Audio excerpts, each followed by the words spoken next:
Udah pindah sebagian. Oh, thank you. Kopi Faluda, es krim, seger ini sih. Lor, nih aku dapat kerjaan lor di pabrik minyak Sarso lor. Atau kalau di Indonesia itu minyak wijen lor.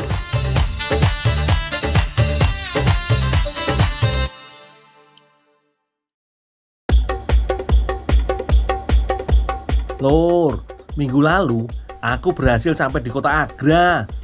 Jaraknya kurang lebih 200 km dari titik pertama aku menginjakkan kaki di India, kota New Delhi. Di kota ini, aku masih terus mencari jejak keberadaan artis idola aku, Lor, Shah Rukh Khan. You know Shah Rukh Khan? It's my friend. Really? Aku sudah belusukan kemana-mana, Lor. Dari Taj Mahal yang megah, sampai keliling kota, nyambi kerja jadi sopir bajai. Tapi hasilnya masih nihil. 2 minggu lebih aku mengembara di negara orang. Bekal uangku wis menipis banget, Lor. Mau nggak mau, aku harus banting tulang, peras keringat demi bisa melanjutkan perjalanan untuk bertemu King of the Bollywood. 700.000, 700. Tapi tenang, Lur. Di mana bumi dipijak, di situ semangat tak akan retak. Ye, mantap toh kata-kataku hari ini.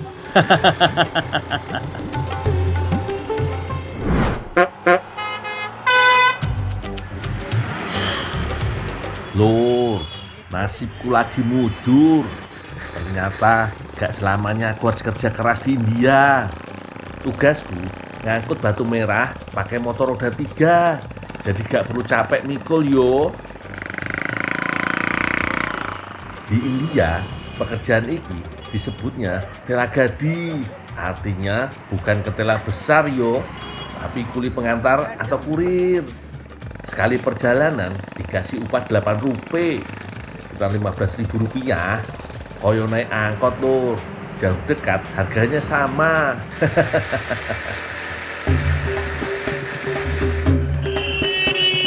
Kali ini tujuanku gak jauh-jauh amat. Kurang lebih 5 km dari toko material tempatku bekerja. Oh iyo, motor yang tak naiki iki hasil rakitan warga lokal, Lur. Bentuknya khas yo, badan motor bagian depan disambungkan dengan gerobak besi. Alat angkut ini bukan cuma bisa membawa bata merah yo, tapi segala perabotan rumah sampai rangka mobil bekas juga bisa muat. Kok koncoku berhenti di pinggir jalan? Ono apa yo? Paman, kenapa? Kenapa? Capean? Udah pindah sebagian. Kasihan, Lur, aku bantuin bawa aja deh, biar beban kudanya berkurang.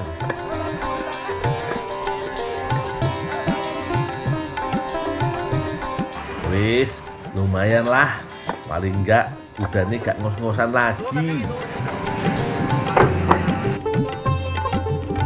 Nanti ketemu di proyek. Oke, ya. 2 kilometer. Oh ya, di proyek ya.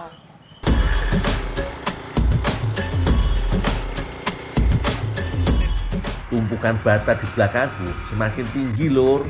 Artinya aku harus lebih berhati-hati biar batanya nggak ambiar di jalanan. Ditambah jalanan yang tak lewati iki fokus merawut, gak mulus.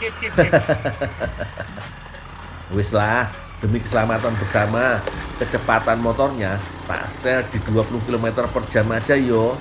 Yang penting selamat sampai tujuan, Lur. Jalan di sini memang belum diaspal semua, Lur. Soalnya masih banyak proyek yang belum rampung. Tapi katanya sih nanti bakal diaspal pada waktunya.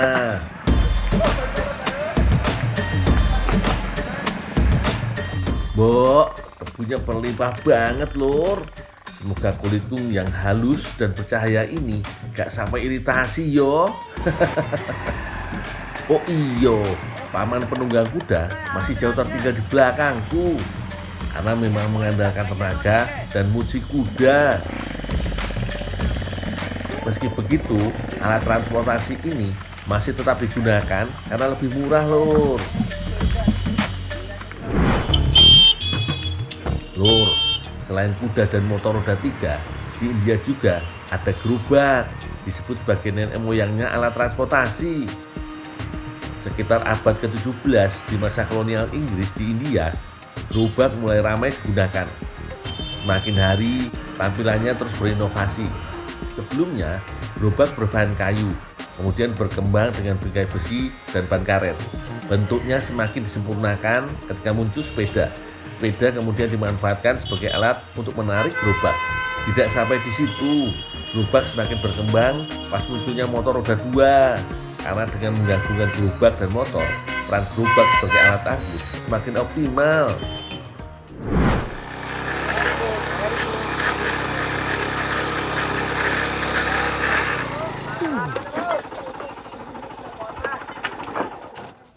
Paman, antar Batak. Saiki waktunya bongkar bata merah. Lur, kalau diperhatikan lebih dekat, bata merah di India ini kuat banget. Dibanting dikit gak ngaruh, gak gampang pecah. Tanah liat yang jadi bahan bakunya, katanya sih tanah di sini kayak unsur besi dan silika. Kombinasi ini bisa bikin bata jadi lebih keras setelah dibakar. Hah? मैंने फॉलो कर दिया आपको Yo, कर दिया thank you. Mbok bosnya iki ngomong opo? Tak jawab thank you aja biar cepet. Oh, thank you. Syukurlah, aku dikasih bonus, Lur. Lumayan, meskipun gak banyak banget, tapi hari ini aku bisa makan enak. Lumayan, Lur. 200 rupiah.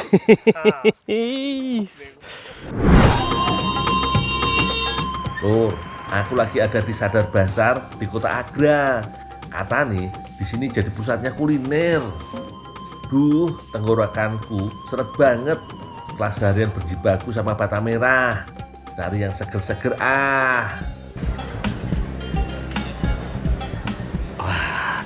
Ini Kulfi Faluda, es krim. Seger ini sih. Asik, aku mau pesen dulu Aman. Kulfi Faluda 1. Gak pakai babi bu, tanya harga berapa. Hari ini aku kaya. Dessert khas India ini berisi bihun faluda yang bentuknya seperti jeli tipis bening. Es krim susunya sendiri dimasukkan ke dalam cetakan yang bisa dipakai berulang. Dicelup sebentar ke dalam air dan es krimnya gampang keluar. Lanjut, dipotong tipis kayak bentuk potongan tofu, Lur. Ditambahkan 1 scoop es krim vanila dan kuah kental susu yang bikin rasanya jadi lebih seger. Terakhir dikasih sirup. Yummy.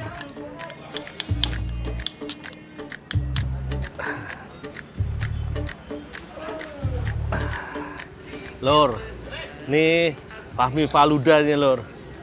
Faluda ada hidangan dingin yang dimakan dengan mie vermicelli ya. Biasanya campur dengan es krim nih. Jadi ini dia biasanya dicampur dengan susu, es krim, dan mie vermicelli ini biasanya dia dibuat dengan tepung gandum atau tepung jagung juga. Aduh, belum apa-apa, aku ngiler, Lur. Langsung aja yo, gak pakai lama. Jadi rasanya seger ya, Lur. Jadi manis dengan dominan rasa susu. Dan mie vermicelli-nya juga dia kenyal itu, asik banget di lidah. Yuh, warna merahnya mengingatkanku sama es doger. Tapi yang satu ini manis, seger, dan dinginnya ngebom di mulut. Ayo, siapa yang pengen coba? Ngaku.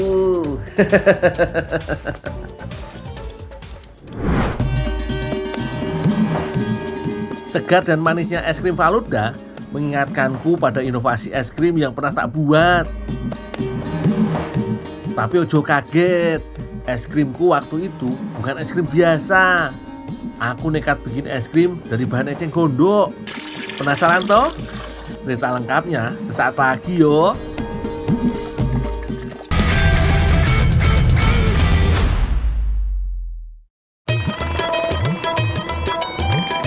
Lur, debu dan panasnya India bikin tenggorokanku cepet banget kering. Rasanya minum air segalon juga masih kurang. Wis, paling bener kalau jajan sing seger-seger kayak es krim Faluda. Nah lur, di Indonesia aku juga pernah berinovasi membuat es krim dari bahan eceng gondok. Iki cerita lengkapnya yo.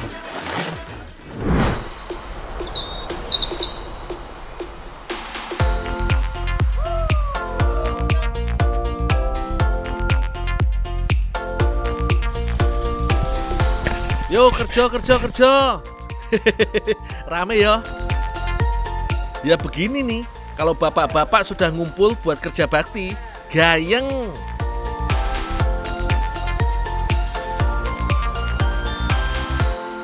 Aku diminta tolong Pak Imron dan kawan-kawan untuk membabat eceng gondok. Katanya sih akan diisi bibit ikan, jadi kolam harus dibersihkan. Kalau airnya banyak seperti ini, akar eceng gondok akan tumbuh mengapung. Jadi lebih mudah mengambilnya. Tinggal tarik, langsung keluar. Eceng gondok memang lebih sering dikenal sebagai tanaman pengganggu karena tumbuh cepat dan merusak lingkungan perairan.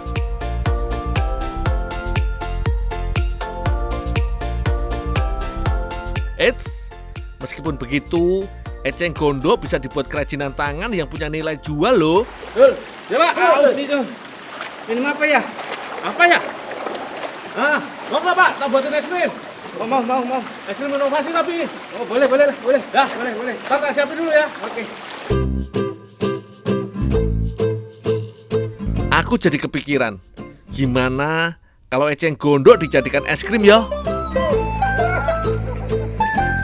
Gak nyangka toh, eceng gondok yang dianggap tidak berguna bisa dijadiin es krim. Memang sih, selama ini eceng gondok lebih populer jadi kerajinan, diolah jadi biogas atau pakan ternak. Tapi tetap maknyus dimakan kok.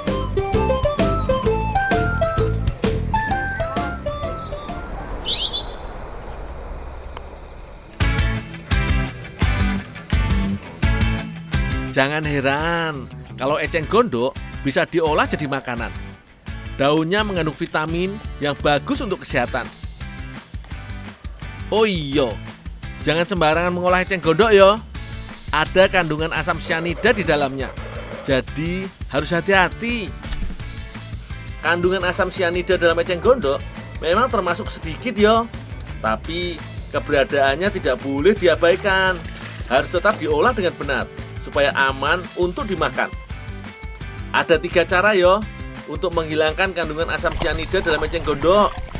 Bisa dengan penjemuran, perendaman, dan perebusan.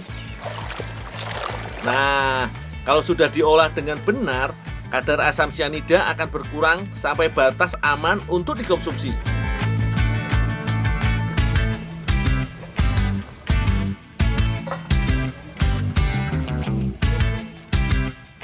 Selanjutnya direbus ya. Asam cyanida mudah larut dalam air atau mudah menguap. Jadi wis pasti hilang kalau direbus. Bisa juga sih kalau mau direndam atau dijemur. Tidak perlu lama merebus.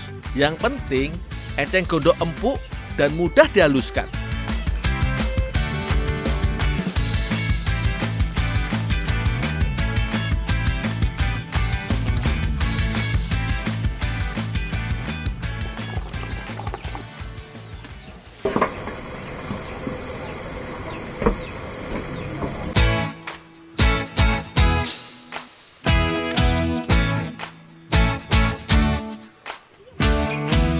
Teh Dini sudah menyiapkan bahan es krim.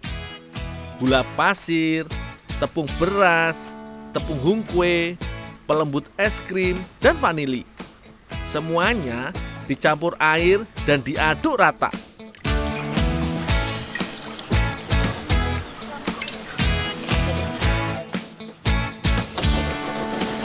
Kemudian tambahkan mentega, kuning telur, dan susu cair. Aduk lagi yo.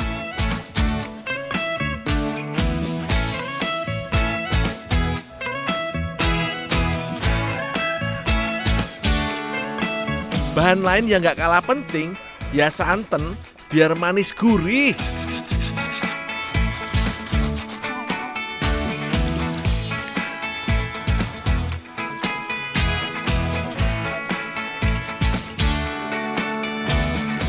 Teh, ini Iya, teh, Dul. daun eceng gondok teh. Tolong dibikinin es krim sekalian ya. Oh iya, Campurin. boleh. Ya, teh ya. Iya, sama-sama.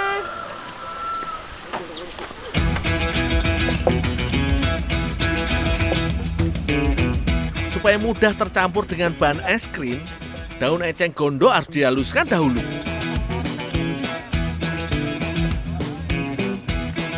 Setelah diiris tipis, langsung ditumbuk ya.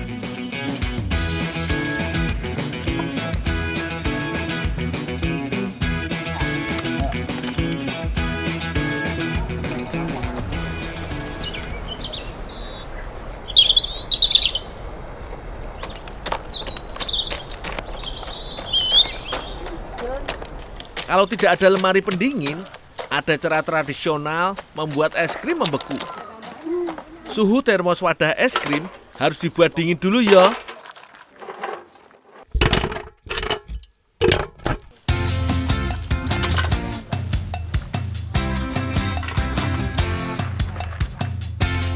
Nah, garam krosok akan menjaga es tidak mudah mencair. Supaya muat, es batu harus dibelah kecil-kecil.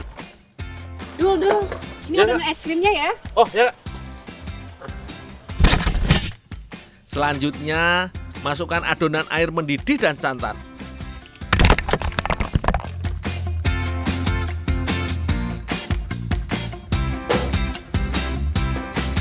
Terus diaduk sambil diputer.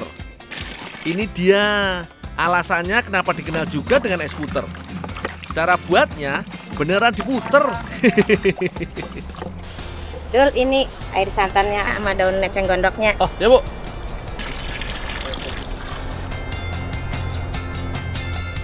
Tinggal memasukkan eceng gondok ya. Meskipun sudah direbus dan ditumbuk, daun eceng gondok tidak benar-benar halus. Tapi justru disitulah sensasi makan es krim eceng gondok. Garam di sekitar termos akan menjaga suhu rendah es batu. Jadi es batu akan tetap dingin meski menyerap panas dari adonan es puter. Hasilnya suhu adonan menurun dan teksturnya memadat.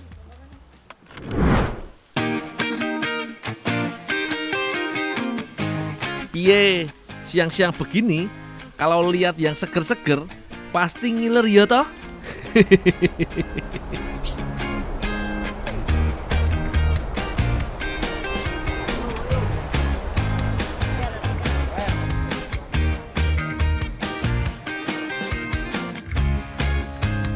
Ayolah, sudah ditunggu dari tadi loh. Ternyata aroma daunnya masih terasa. Es krimnya lembut di lidah. Serat-serat daun eceng gondoknya malah membuat es krim terasa unik. Boleh toh yo, kalau aku nambah lagi, enak J. Ternyata eceng gondok bisa loh dikreasikan dengan beragam bentuk makanan. Kira-kira besok bisa diinovasi apa lagi ya?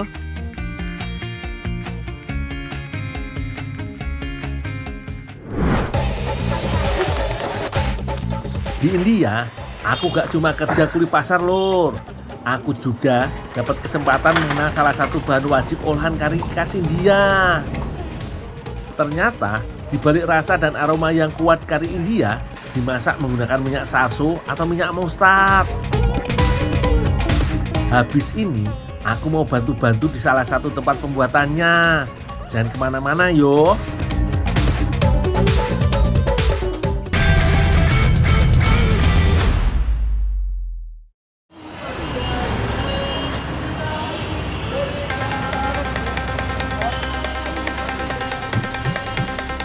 Sekarang aku masih di kota Agra, kota yang terkenal dengan keberadaan monumen Taj Mahal.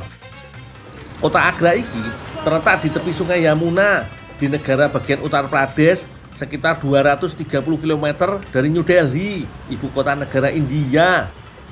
Dengan jumlah penduduk sekitar 1,6 juta jiwa, kalau dibanding dengan kota New Delhi, kota Agra ini termasuk cukup nyaman untuk dihuni, gak sumpek lur. Rencananya, aku bakalan tinggal di sini selama beberapa hari sambil nabung untuk ongkos perjalanan ke kota Mumbai, tempat tinggal idolaku Shah Rukh Khan. Doain berhasil ya lur. Oh iya lur, dari buku yang aku baca, kota Agra ini bukan sembarangan kota lur. Di tahun 1504 Masehi, Srikandar Lodi dari Kesultanan Delhi memindahkan ibu kotanya ke sini. Dari situlah Agra mulai naik daun. Tapi puncak kejayaannya datang saat Kekaisaran Mughal berkuasa. Bayangin aja lur, dari tahun 1556 sampai 1648, Agra jadi ibu kota pusat kekaisaran yang hebat banget pada zamannya. Di masa inilah Kaisar Akbar bangun benteng Agra yang megah itu. Menyusul beberapa puluh tahun kemudian, Shah Jahan membangun mahakarya yang bikin dunia tercengang, Taj Mahal. Kemasyhuran kota Agra terus terjaga dari dulu sampai sekarang lur. Keren ya.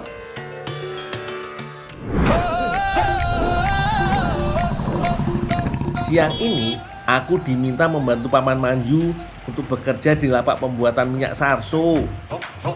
Dari lokasi pengepul sampai ke lapak minyak sarso iki, aku harus menempuh perjalanan sekitar 1 jam lur. Wah iki lapake Paman Manju. Pasti dia udah nunggu aku dari tadi lur. Bos, ngantar millet hitam nih bos. Ayo, situ. Oh ya.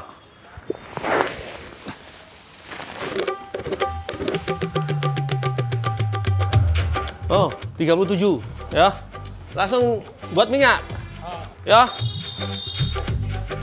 Paman Manju sudah memulai usaha penyulingan minyak sarso atau millet hitam ini sejak 20 tahun silam. Menggunakan mesin press seperti ini, proses penyulingan bisa lebih mudah dan cepat lur. Ya wis, langsung wae tak proses minyaknya yo.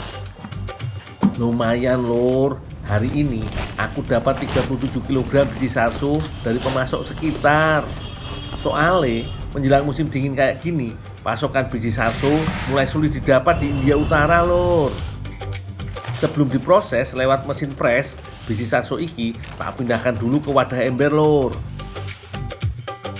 Lor, nih aku dapat kerjaan lor di pabrik minyak sarso lor. Atau kalau di Indonesia itu minyak wijen lor. Nih, banyak kayak gini nih lor. Jadi di India ini minyak sarso ini itu minyak yang sering banget dipakai buat masakan-masakan India lor. Jadi pemakaiannya lebih banyak daripada minyak kelapa. Nah sarso ini adalah wijen hitam ya, bentuknya kayak gini nih lor. Nah biasanya dia untuk makanan burung, tapi di sini ini diambil minyaknya untuk olahan-olahan masakan India. Nah, kerja dulu ya lur ya. Biji-bijian ini berasal dari tanaman mustard dan punya cita rasa yang sangat kuat. Bisa untuk campuran masakan, penumbuh rambut, dan minyak urut atau pengobatan tradisional. Oke, sekarang kita hidupin dulu mesin pressnya yo. Habis itu langsung aja kita masukin butiran biji sarso ke dalam tungku penggilingan. Lur, secara otomatis mesin ini akan menggiling biji sarso dan mengambil sari minyak yang ada di dalamnya. Nggak butuh air banyak lur, cukup sekitar 200 ml aja untuk membantu melumaskan proses penggilingan. Nggak sampai beberapa menit, sisa ampas dari penggilingan akan keluar dari mesin. Lanjut diserok untuk penggilingan yang kedua kali.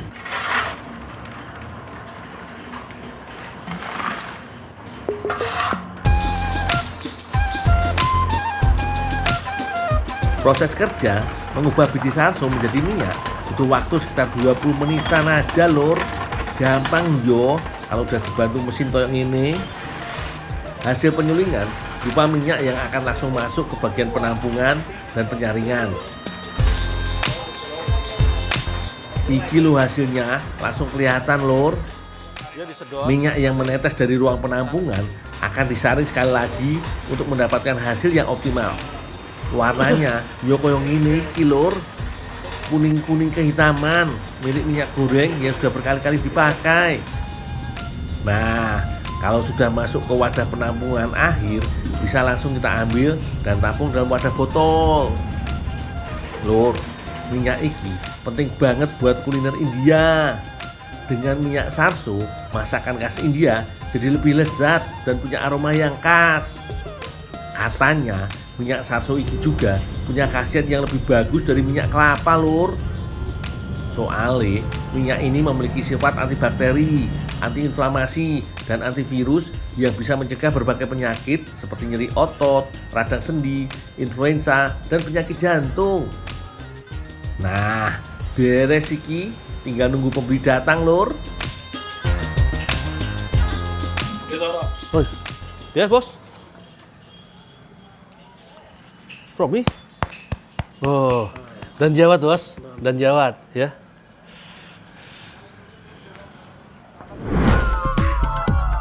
Setiap hari, Paman Mancu bisa memproduksi 100 liter minyak sarso. Harga jual per liternya mencapai 100 rupiah atau sekitar 20.000 rupiah.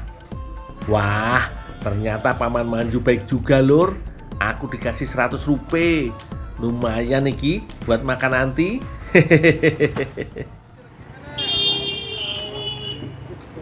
Nggak terasa, sebentar lagi semalam lur. Memasuki musim dingin kayak gini, matahari di India tenggelam lebih awal, sekitar jam 5 sore. Perutku udah lapar banget. Kira-kira di kota Agra aku bisa makan opo yo? Wah, aku mencium aroma yang enak banget iki lur. Arahnya sih datang dari salah satu lapak kaki lima di Jalan Sikanda Bodla. Posisinya tidak jauh dari stasiun kereta kota Agra lur. Kalau tak lihat di gerobaknya namanya Butter Dosa Masala. Tak coba pesen sih yo.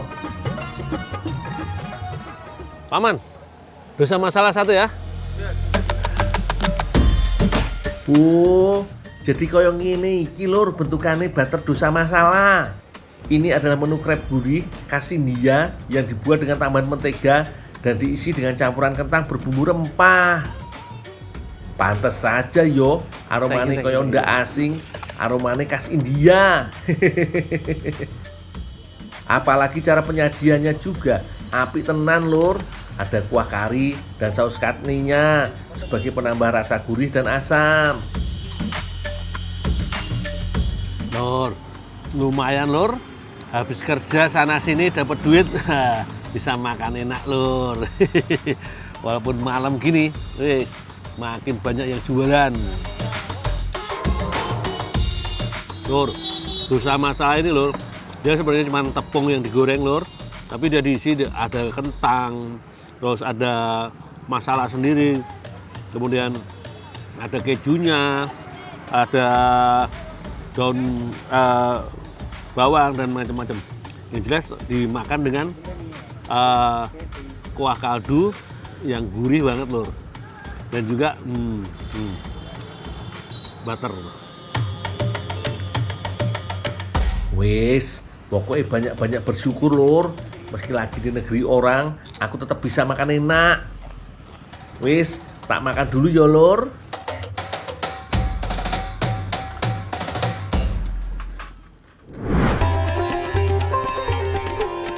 Lur, secara tampilan Dosa Masalah mirip banget sama kebab yo. Padahal di antara keduanya punya banyak perbedaan, terutama dari jenis bahan yang digunakan. Kalau Dosa Masalah diisi kentang, kebab umumnya diisi daging. Tapi lur, bukan cuma daging sapi atau domba aja. Karena aku pernah berhasil membuat inovasi olahan kebab diisi kerang darah. Cerita selengkapnya sesaat pagi yo.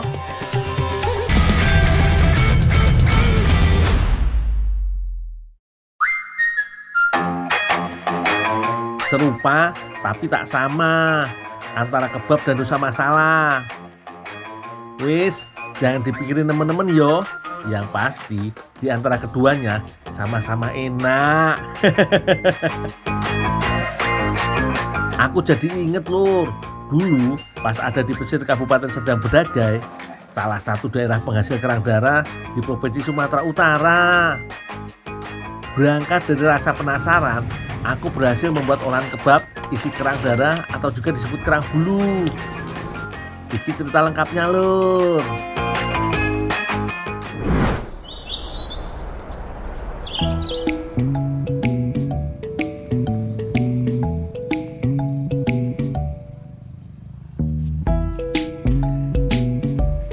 Ulesnya tidurku hari ini, peregangan dulu ah. Idul, kamu dicariin mana aja? Aduh, baru bangun kak, ada apa? Cari kerang dong, Ntar sore aja lah kak. sekarang aja. Emang kenapa sekarang? Pas lagi surut. Oh lagi surut sekarang? Iya, Oh, iyalah kalau gitu dah. ini sekalian. Bentar ya.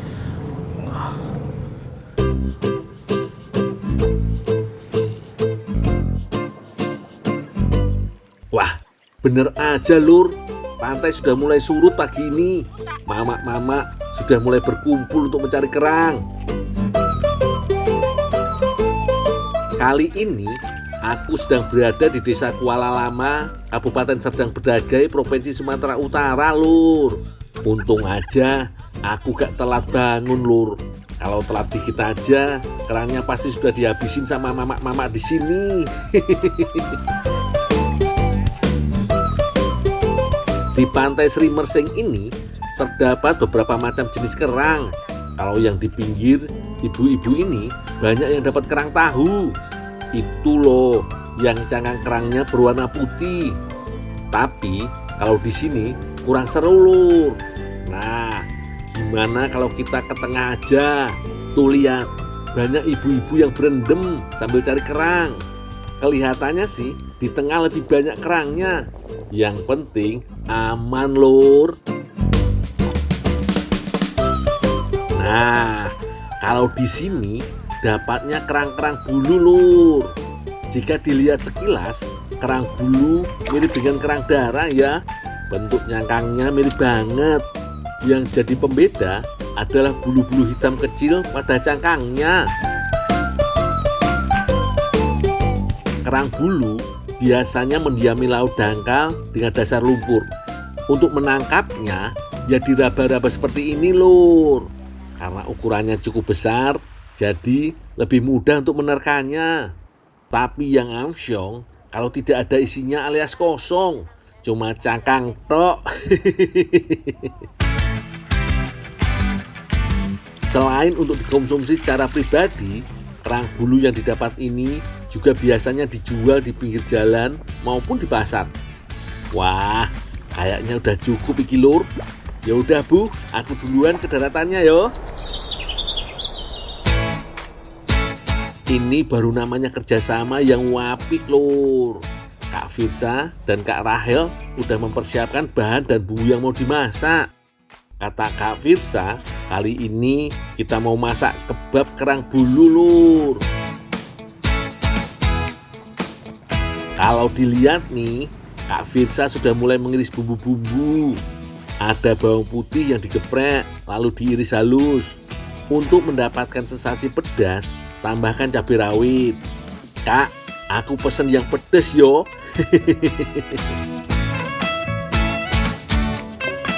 Setelah itu, ada daun bawang yang dipotong-potong. Sedangkan Kak Rahel memarut wortel si tinggi vitamin A dan juga bengkoang. Yang jelas lur, ini bengkoang bukan buat maskeran lo yo. Ini nanti buat isian kebabnya. Kak Firsa, Ya, nih kerangnya udah dapat banyak banget nih. wih hebat banget kamu. Tolong sekalian bersihin dong, ambil dagingnya. Oh, direbus sekalian? Iya, Oh iya ya. oke makasih ya. Semuanya ini? Iya. Oh ya. Kalau urusan bersih membersihkan, aku jagonya. Gundul gitu loh.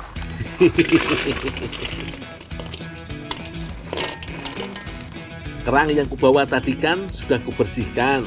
Sekarang langsung kurebus untuk membuka cangkangnya. Kasih airnya dikit aja yo. Soalnya nanti saat direbus, kerang juga akan mengeluarkan air. Untuk mempermudah membuka cangkang kerang, aku punya tips nih lur. Kandungan kapsaisin pada cabai memberi isyarat pada indera perasa menjadi panas.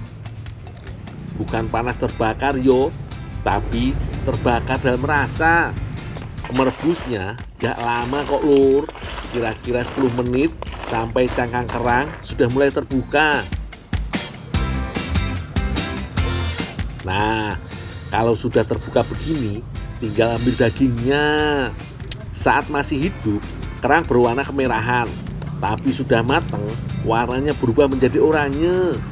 Tak icip dulu ah. Wah, rasanya ada manis-manisnya. Enak banget kalau masih segar. Rata-rata, kerang bulu memiliki panjang 4 cm dengan lebar 3 cm. Pertumbuhannya tergantung pada tempat ia tinggal, apakah tersedia cukup makanan atau tidak. Kalau di sini lumayan besar-besar juga yo.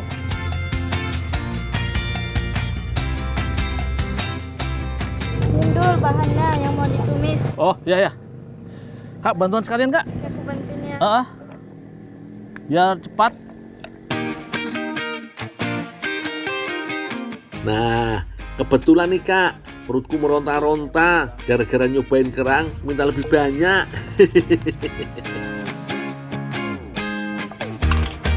Tugas Kak Firsa, daging kerang yang lumayan besar dipotong jadi 2 aja yo, supaya nanti saat makannya lebih mudah. Kandungan protein pada daging kerang ini cukup tinggi loh lur, hampir mencapai 13%. Selain itu juga kandungan asam aminonya cukup tinggi di kerang bulu ini. Udah kak, 3 aja kak, biar aku yang lanjutin. Oh ya kalau gitu Ini, tinggal dulu ya minta tolong ini dibawa sekalian aja. Ya makasih ya Nurul. Ya.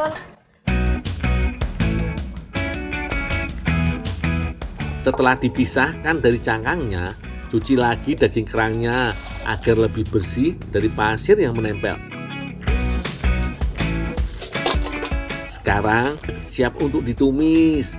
Panasin minyaknya dulu. Yang pertama ditumis bawang putih yo. Kalau sudah wangi, barulah cabai rawit ditumis bersamaan. Setelah itu, masukkan daging kerang. Tumis bentar aja. Yang penting ada aroma goreng di daging kerangnya. Tambahkan sedikit kaldu jamur supaya rasanya lebih mantul. Yang terakhir, masukkan wortel dan bengkoang yang sudah diparut. Tambah garam deh. Koyoke kurang asin dikit. Terakhir, tinggal masukkan daun bawang deh biar makin jos. Loh, isiannya sudah mau jadi nih. Hampir lupa, kulit kebabnya malah belum dibikin. Untuk membuat kulit kebabnya, kita serahkan ke Kak Rahel yo. Bahannya sederhana kok lur. Hanya tepung terigu, ditambahkan garam, minyak, dan air panas. Udah deh, tinggal diadon. Adon sampai kalis, alias tidak lengket lagi. Ambil kira-kira sesuai ukuran kulit kebab, lalu dipipihkan dengan cara digiling. Jangan terlalu tipis seperti kulit martabak yo. Taburi tepung di bagian atasnya supaya tidak lengket saat digiling. Nah, sekarang tinggal kita matangkan saja kulit kebabnya.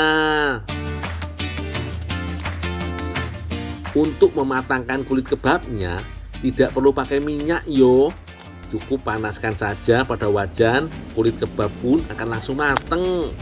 Tapi perhatikan apinya, jangan terlalu besar, nanti malah gosong. Kulit kebab dibolak-balik aja yo, supaya tidak gosong salah satu sisinya. Isian kebab sudah mateng, kulit kebab pun sudah jadi. Sekarang saatnya kita tata yo. Taruh isian tumisan kebab di tengah supaya ada sensasi asam-asamnya. Pakai saus Bangkok Thailand yo. Tinggal dilipat deh.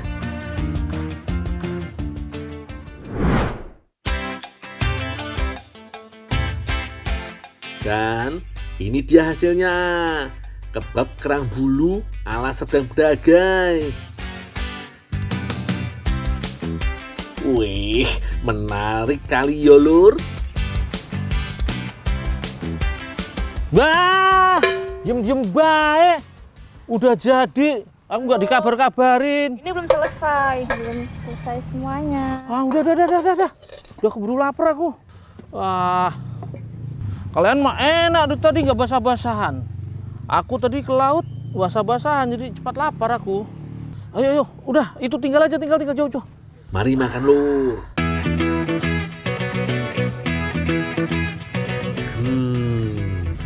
Rasanya mantep banget iki. Gurih, asin, pedas, dan manis dari bengkoangnya terasa banget. Gak ngira aku bisa seenak ini jadinya. Jangan pernah berhenti berinovasi yo lur, supaya gak bosan kerang dimasak itu aja. Selamat mencoba.